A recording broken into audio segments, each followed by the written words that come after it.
Hello जी, good morning. आज का ये वीडियो हम बना रहे हैं on discussion of direct tax paper for जुलाई 2021। जो जुलाई 2021 में आपका डायरेक्ट टैक्स का पेपर आया था न्यू कोर्स का, उसको आज हम ब्रीफली डिस्कस करेंगे। बट डिस्कशन स्टार्ट करने से पहले मैं बता दूं कि ये फ़ायदा रहेगा अगर आपने ये क्वेश्चन पेपर गो थ्रू किया हुआ हो एक बारी, तो हमारा डिस्कशन ज़्यादा इफेक्टिव होगा। ठीक है जी, तो मैं एज्यूम करके चलूँगा कि आपने पेपर एक बारी गो थ्रू किया हुआ है। सेकेंडली, इस वीडियो में हम ये ब्रीफली डिस्कस कर रहे हैं। अगर आपको किसी भी क्वेश्चन का डिटेल कंप्लीट आंसर चाहिए हो तो आप नीचे कमेंट बॉक्स में लिख दीजिए, मैं आपको डिटेल आंसर बना के दूंगा उसका। ठीक है जी, तो ये पेपर है हमारे पास, डायरेक्ट टैक्स का पेपर है, पेपर 7 जो होता है आपको पता ही है, न्यू कोर्स का, जुलाई 2021 का।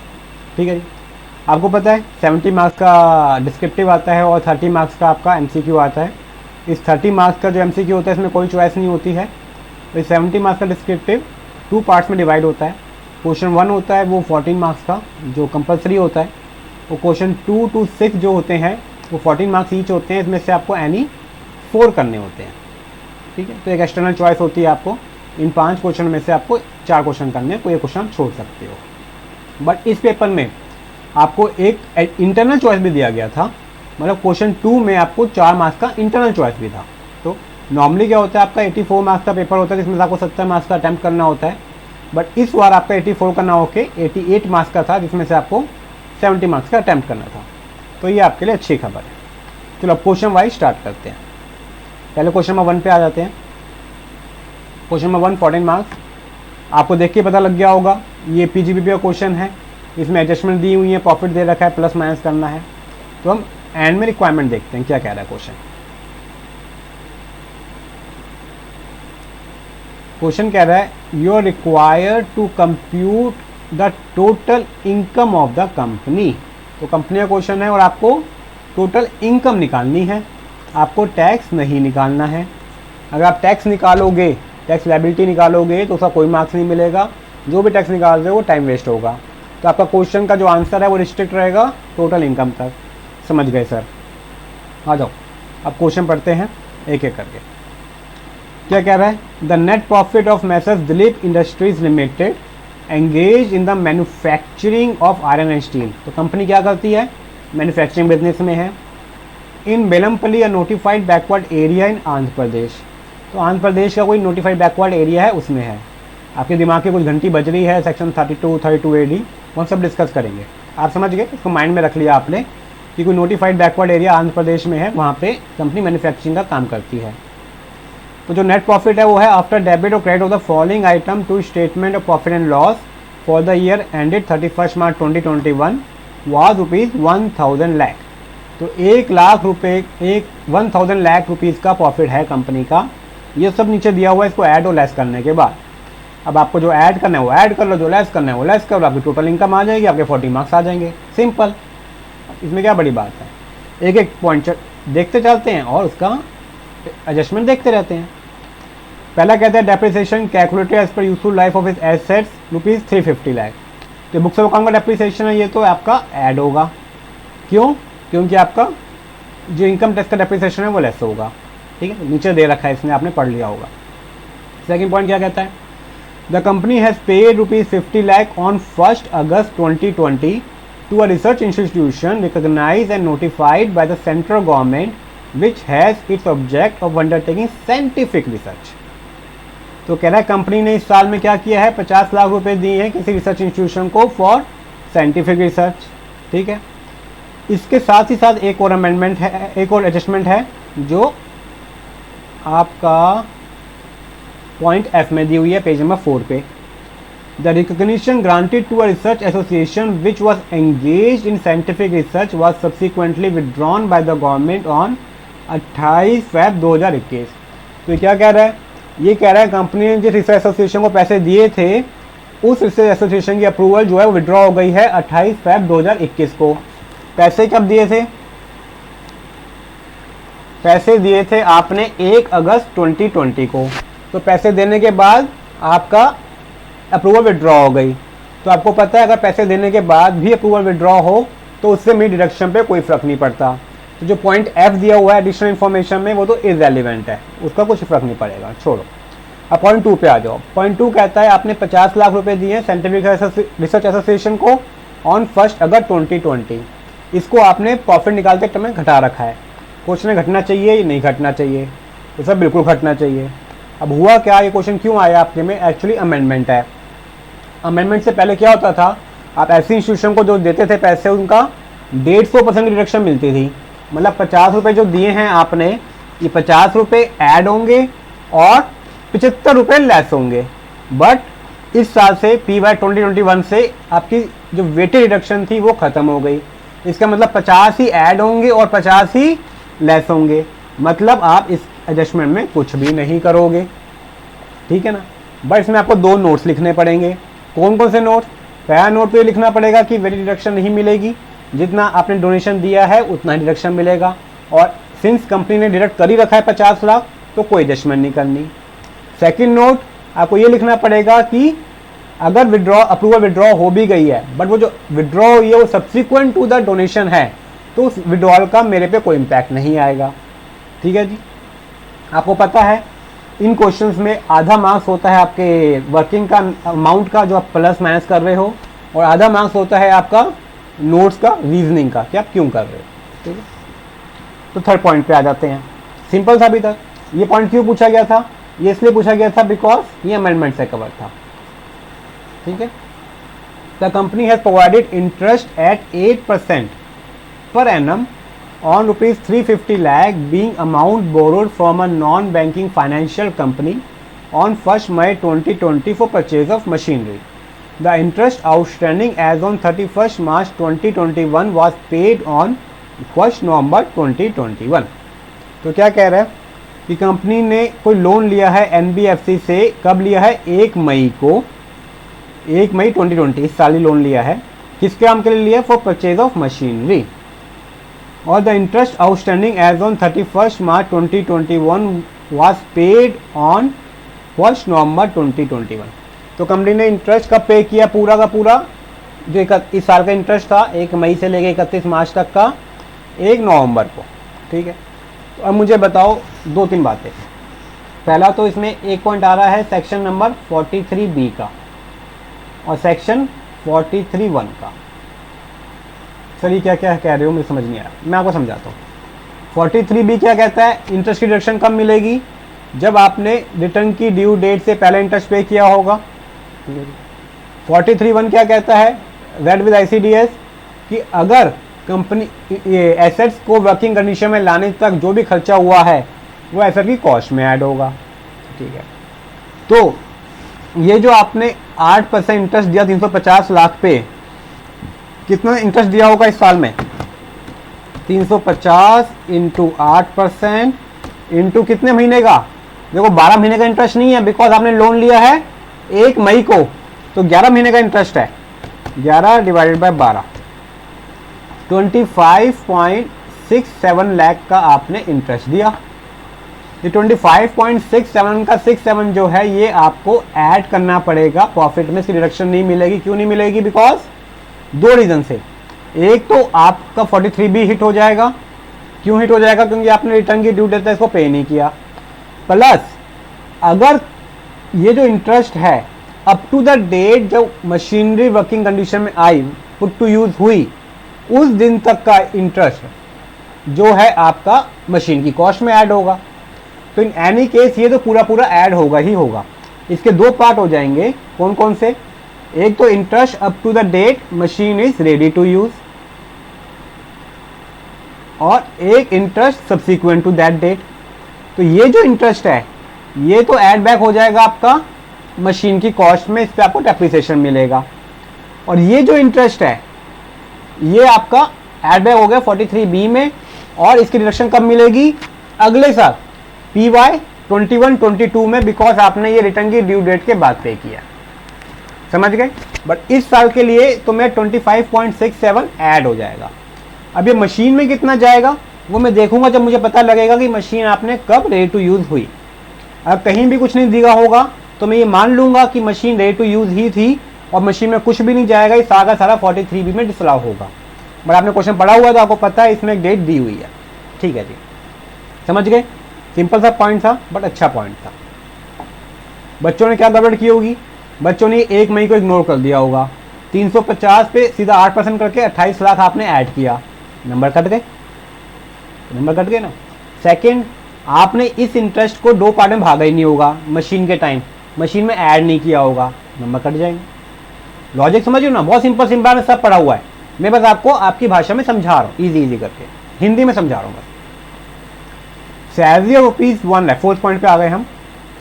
Salary of ₹100 lakh to foreign technicians for installation of machinery at the factory premises was paid without deduction of tax. तो कह रहे हैं फॉरेन टेक्नीशियंस को हमने सैलरी दी है कितनी, 100 लाख की, किस काम के लिए, for installation of machinery.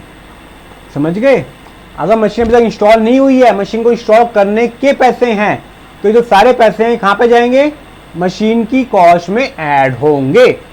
But जो सैलरी दी है 100 लाख रुपए was paid without deduction of tax, इस पर टैक्स काटना था, हमने टैक्स नहीं काटा। अब देखो ये जो 100 लाख हैं ये आपके ऐड हो जाएंगे 2 रीजन से, एक रीजन से नहीं। फर्स्ट रीजन क्या है, फर्स्ट रीजन ये है, ये कैपिटल एक्सपेंडिचर है, ये ऐड होना चाहिए कंपनी मशीन की कॉस्ट में।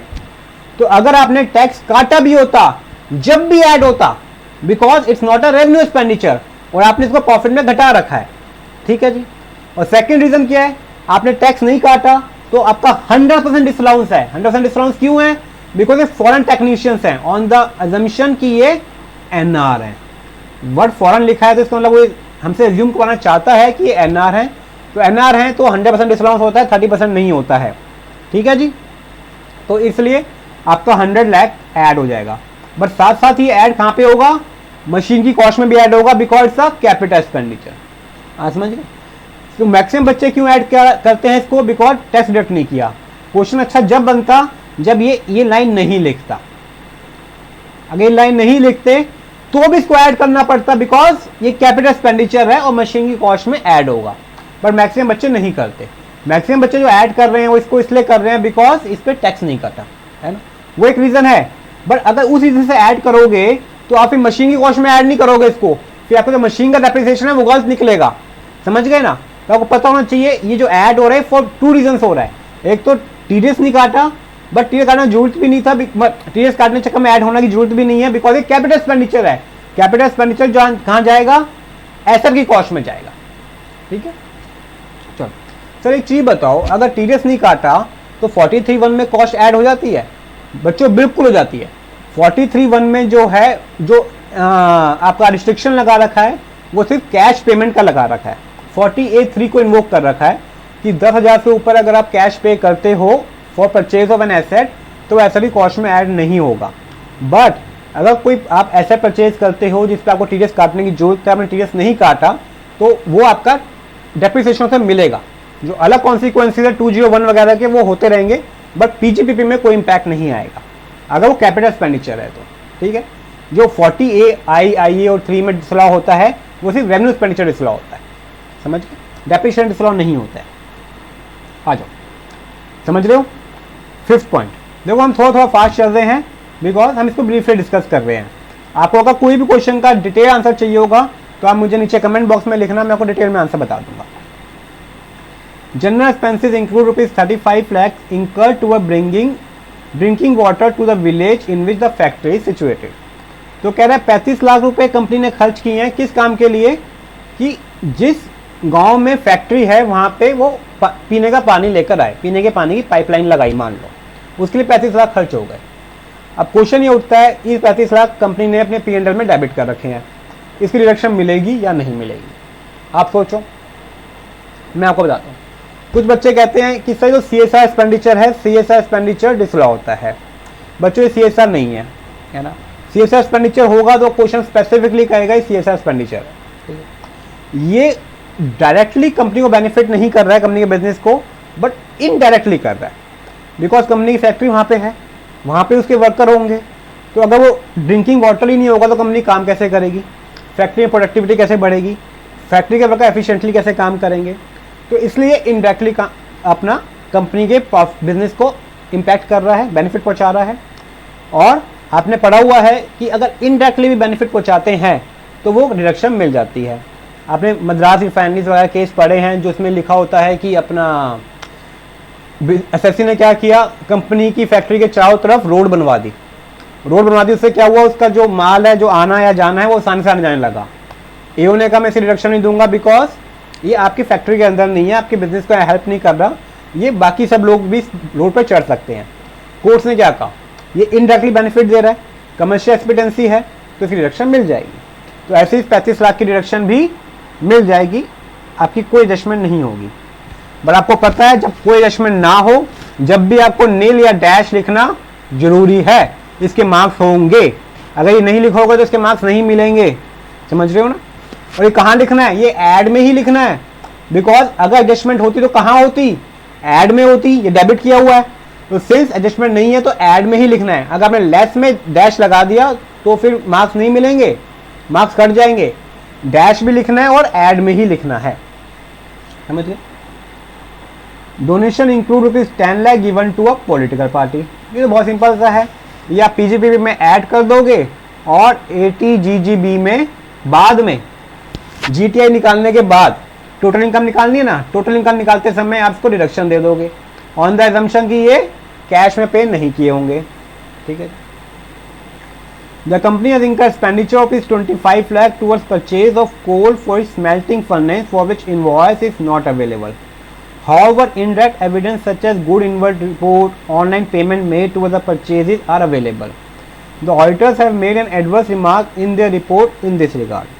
तो क्या कह रहा है, 25 लाख रुपए के आपने कुछ गुड्स परचेज किए हैं जिसका बिल खो गया, इनवॉइस खो गया, बस सब्सिक्वेंट मतलब अपना सप्लीमेंट्री एविडेंस अवेलेबल है, जैसे कि गुड्स आया था उसकी रिपोर्ट है, गुड इनवर्ड रिपोर्ट है, आपने बैंक के थ्रू पेमेंट की है, तो वो ऐसे सब्सिक्वेंट अपना एविडेंस अवेलेबल हैं अपना सप्लीमेंट्री, बट डायरेक्ट इनवॉइस नहीं है। और ऑडिटर ने इस बात को पे एडवर्स रिमार्क नोट भी कर दिए हैं। तो इसकी रिएक्शन मिलेगी या नहीं मिलेगी, तो इसकी रिएक्शन बच्चों मिल जाएगी, इसमें कोई एडजस्टमेंट नहीं होगी। बिकॉज इंपॉर्टेंट ये है कि एक्सपेंस होना चाहिए और वो प्रूव हो जाए जेन्युइन है। ओनली बिकॉज एक इनवॉइस नहीं है, इससे ये जो एक्सपेंस है वो बोगस नहीं होता है। बिकॉज दे आर अपना सप्लीमेंट्री एविडेंस, जैसे गुड इनवर्ड रिपोर्ट है, बैंक से पेमेंट है, और अगर एओ चाहे तो उस पार्टी को लेटर लिख के पूछ सकता है कि आपने सो गुड्स बेचे हैं या नहीं बेचे हैं। तो अगर वैसे जेन्युइन एक्सपेंस है और एक आध इनवॉइस खो गया है तो आपको डिडक्शन डिसअलाउ नहीं होती है, इसकी डिडक्शन आपको मिलेगी। तो एडजस्टमेंट कुछ नहीं करनी, ठीक है जी। नेक्स्ट पॉइंट पे आ जाते हैं, अमाउंट्स क्रेडिटेड। अब ये अमाउंट जो है ये पीएनएल में आपने क्रेडिट कर रखे हैं। अगर आपको नहीं ये इनकम बना रखी है, इनकम नहीं बनानी होगी तो आपको लेस करने पड़ेंगे। अभी तक जो हम कर रहे थे वो एड वाइज सिचुएशन कर रहे थे, ठीक है। फर्स्ट पॉइंट क्या है, the company had made a sale of rupees sale for नहीं आना चाहिए, sale of rupees 20 lakh to messrs A dot company engineers a sole proprietary concern on 10/10/2019। पिछले साल 1920, मेरा पीवाई कौन सा है, मेरा पीवाई 2021 है, ये 19-20 की सेल बता रहा है। 19-20 में मैंने 20 लाख की सेल की थी, ठीक है। On 1 Feb 2000 rupees 10 lakh were written off in the books as bad debt. ये गलती से अपना टाइपो एरर हो गया है पेपर में, ये 2000 नहीं 2020 होना चाहिए। On 1 Feb 2020 rupees 10 lakh were written off in books as bad dates.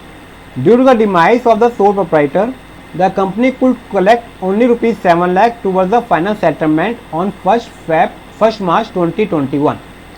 तो कह रहा है हमने 20 लाख की पिछले साल सेल की थी, इसमें से पिछले साल ही 1 Feb 2020 में ही मैं 10 लाख तो राइट ऑफ भी कर चुका हूँ एज बैड डेट, ठीक है जी। आज मेरी बुक्स में कितने खड़े होंगे, 10 लाख। बट कह रहा है due to the demise, due to death of the sole proprietor, जिसको मैंने बेचा था, उन 10 मुझे पास सिर्फ कंपनी को collect only 7 lakh towards the final settlement on 1 मार्च 2021। मुझे सिर्फ 7 लाख ही मिल पाए हैं, ठीक है। The amount recover was shown as bad debt recovered and credit to the statement of profit and loss account. तो जो 7 लाख मिले हैं ये आपने अपने प्रॉफिट एंड लॉस में इनकम दिखा रखा है, समझ गए बच्चों। अब इसको एडजस्टमेंट करनी है हमने, आपको सबको एडजस्टमेंट आती है, बट इतनी सारी बातों से आप कंफ्यूज हो जाते हो। बैड डेट्स में बड़ी सिंपल सी असम्पशन है कि आपने सेल की है और अगर आपने बुक्स में राइट ऑफ कर दिया तो आपको डिडक्शन मिल जाएगी 36(1) में, ठीक है जी। मोटा मोटा 2-3 तरीके से समझते हैं। इसने 20 लाख की सेल की थी, इस 20 लाख में से 10 लाख जो है ये राइट ऑफ कर भी चुका है लास्ट ईयर ही। तो आज मेरी बुक्स में बैलेंस शीट में डेटा कितने का दिख रहा होगा, 10 लाख का डेटा दिख रहा होगा, ठीक है। उस 10 लाख में से 7 लाख रिकवर हो गए। जब 7 लाख पैसे आएंगे तो एंट्री क्या होगी, bank account debit to debtor, debtor में से कम होंगे 7 लाख, 3 लाख का डेटर रह जाएगा। इन्होंने क्या कर दिया, इन्होंने bank and debit to P&L कर दिया, इन्होंने P&L में लेके चले गए इसको 7 लाख को।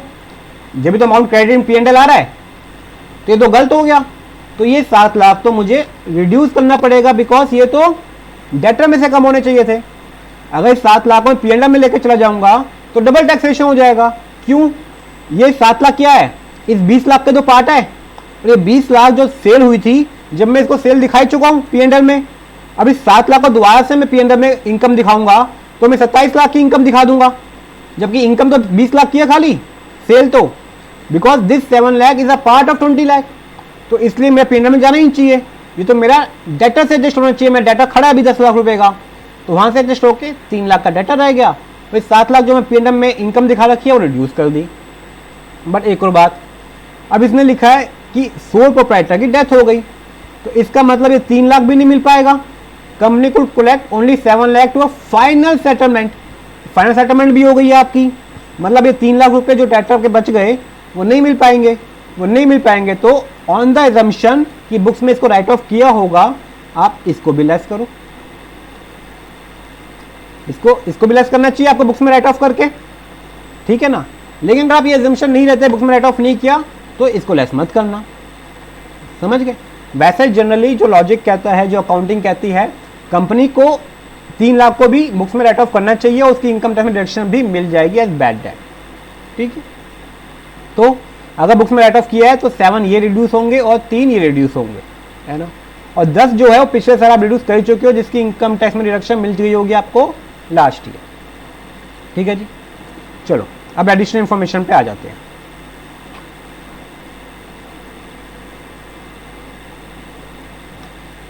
Written down value of his asset as on 1/4/2020 was as follows। तो डेप्रिसिएशन की बात करना चाहता है ये, हमने कंपनी का डेप्रिसिएशन ऐड कर दिया था, अब इनकम टैक्स का डेप्रिसिएशन लेस करेंगे। तो कह रहा है 1/4 ओपनिंग WDV जो है वो ये थी, बिल्डिंग की 1200 लाख, कंप्यूटर की 50 lakh, office appliance 30 lakh, tractors use for movement of raw material, semi finished goods and finished goods with in the factory premises 20 lakh, plant and machinery 800 lakh. तो आपके 5 तरह के एसेट्स हैं, building, computer, office appliance, tractor और plant and machinery. उन सब का आपने ओपनिंग WDV मुझे दे रखा है, ठीक है जी। आगे क्या दे रखा है, addition made to the asset were as follow during the year. तो आपने कुछ एसेट परचेज भी किए हैं, वो कौन कौन से किए हैं। बिल्डिंग की है आपने 300 लाख, जो पुट टू यूज़ कब हुई है, 1 नवंबर 2020 को, तो मतलब इसमें हाफ ईयर का डेप्रिसिएशन मिलेगा, अक्टूबर के बाद है, 180 दिन से कम यूज़ हुआ। कंप्यूटर 25 लाख का परचेज किया, पुट टू यूज़ 1 मई, इसमें फुल मिल जाएगा। ट्रैक्टर्स 15 लाख के 1 अगस्त को और 10 लाख के 1 फेब को, तो इसमें तो फुल मिल जाएगा और 1 फेब वाले में आपको हाफ मिलेगा, ठीक है जी। प्लांट एंड मशीनरी 500 लाख की परचेज की है आपने, पुट टू यूज़ हुआ है 1 फेब को, ठीक है, हाफ मिलेगा। बट याद आ रहा है, प्लांट एंड मशीनरी में आपके लिए आपने लोन भी ले रखा है 350 लाख का, प्लस इसको इंश्योर करने के लिए कुछ आपने सैलरी भी दी है। वो दोनों जो हैं वो कैपिटल एक्सपेंडिचर हैं जो इसमें ऐड करने पड़ेंगे मुझे, अभी हम जब करेंगे, जब डिस्कस करेंगे। Expenditure incurred towards the grant of ISO 9001 certificate ₹10 lakh. This amount is included in the property plant and asset schedule as intangible assets.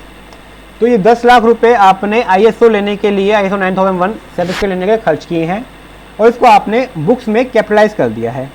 But आपको पता है इन्फोसिस टेक्नोलॉजी की जजमेंट है जो कहती है इससे कोई नया एसेट जनरेट नहीं होता, ये रेवेन्यू एक्सपेंडिचर है। तो रेवेन्यू एक्सपेंडिचर है तो आपको इसको P&L में लेस करना पड़ेगा, 10 लाख लेस वाले कॉलम में, ठीक है। अब हमें इनकम टैक्स एसेट का डेप्रिसिएशन निकालना है। देखो इस बार पेपर में क्या हुआ है, इस बार इन्होंने हमें डेप्रिसिएशन के रेट्स नहीं दिए, नॉर्मली डेप्रिसिएशन के रेट्स दिए जाते हैं, तो वही मेरे से चेक कर रहा है ये। चलो कोई नहीं, हमें क्या दिक्कत है। जो ओपनिंग WDV है उस पर तो नॉर्मल डेप्रिसिएशन लगा दूंगा। बिल्डिंग किस रेट पर डेप्रिसिएट होती है?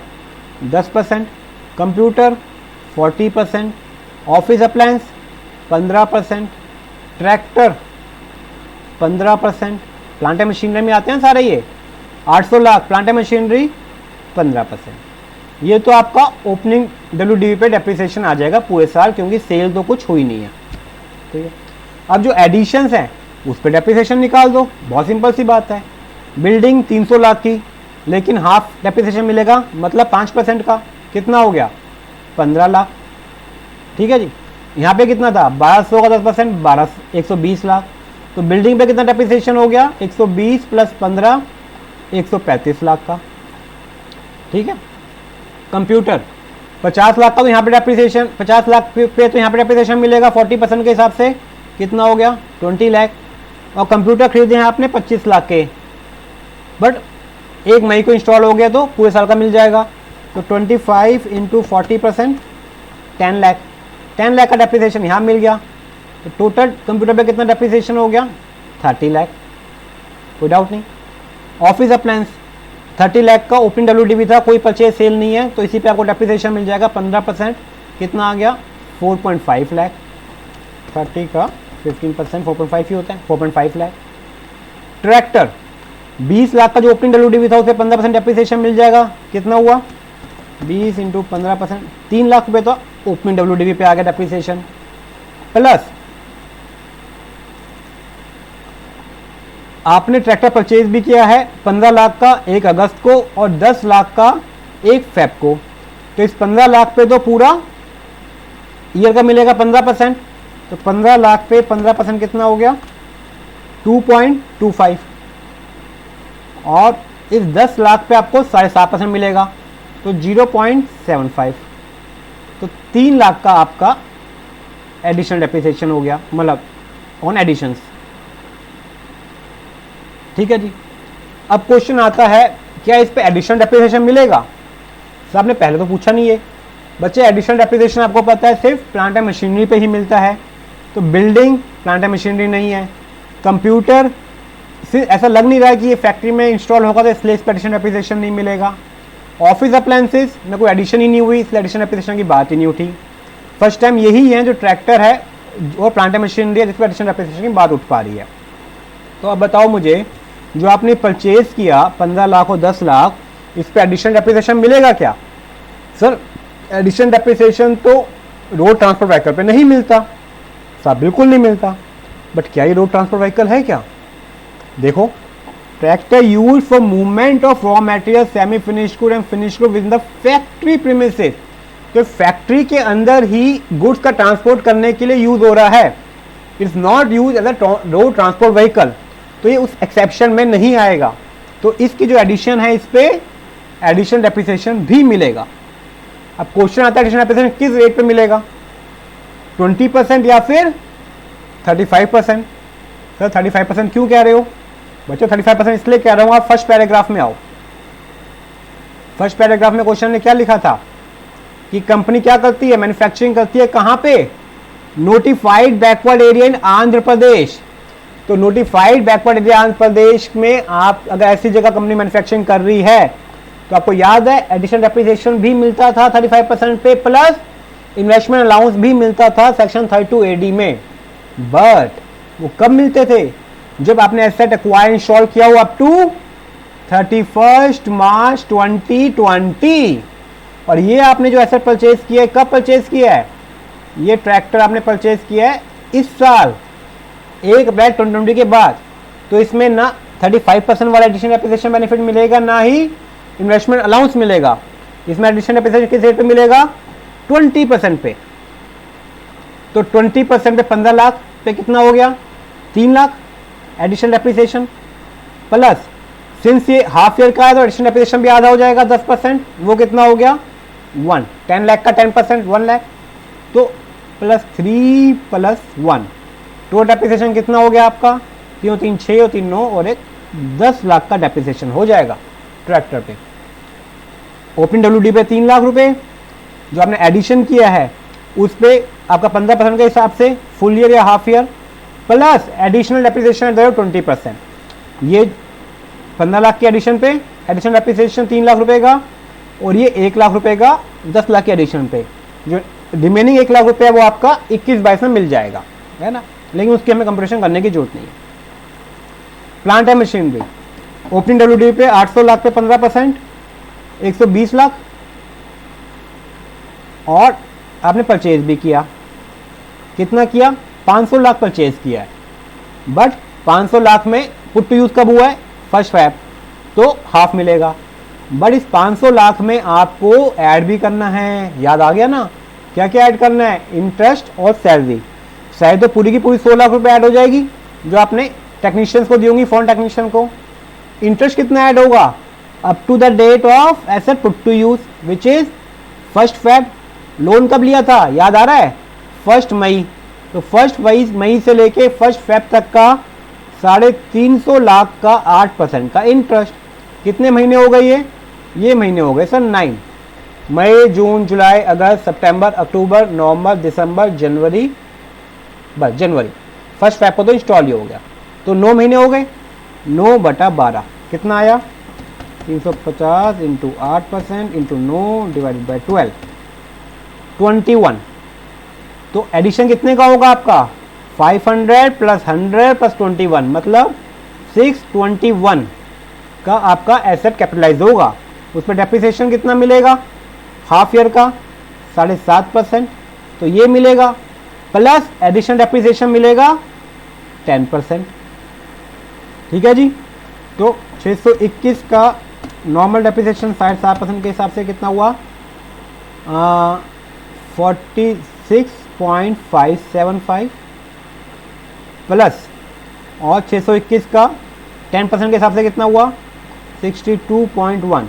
तो टोटल डेप्रिसिएशन कितना आ गया, 120 प्लस 46.575 प्लस 62.1, 228.675। ये आपका डेप्रिसिएशन है ऑन प्लांट एंड मशीनरी। तो इनका सबका जो टोटल होगा वो आपका टोटल डेप्रिसिएशन हो जाएगा, उसको आप लेस कर दोगे और आपकी टोटल इनकम निकल जाएगी, जीटीआई निकलेगी। जीटीआई में से याद है आपको 10 लाख की डोनेशन दी थी, तो वो लेस करोगे तो आपका टीआई निकल जाएगा। बच्चों इस क्वेश्चन की जो जान थी वो सिर्फ डेप्रिसिएशन ही था, इसमें सिर्फ डेप्रिसिएशन के ही पॉइंट्स थे, इसके चक्कर में ही क्वेश्चन था। बाकी तो एडजस्टमेंट जो थी वो बहुत सिंपल सी थी, डोनेशन दी है, साइंटिफिक रिसर्च में एक्सपेंडिचर किया है, या फिर ड्रिंकिंग वाटर के लिए खर्च किया है, तो बहुत सिंपल सी एडजस्टमेंट थी। बाकी जो मेन जान थी ये डेप्रिसिएशन था। इस बार इन्होंने पहली बार डेप्रिसिएशन के रेट्स भी नहीं दिए, वो भी चाहते हैं कि आप याद रखो। ठीक है बच्चों, क्वेश्चन नंबर 2 हम नेक्स्ट वीडियो में करेंगे। Thank you.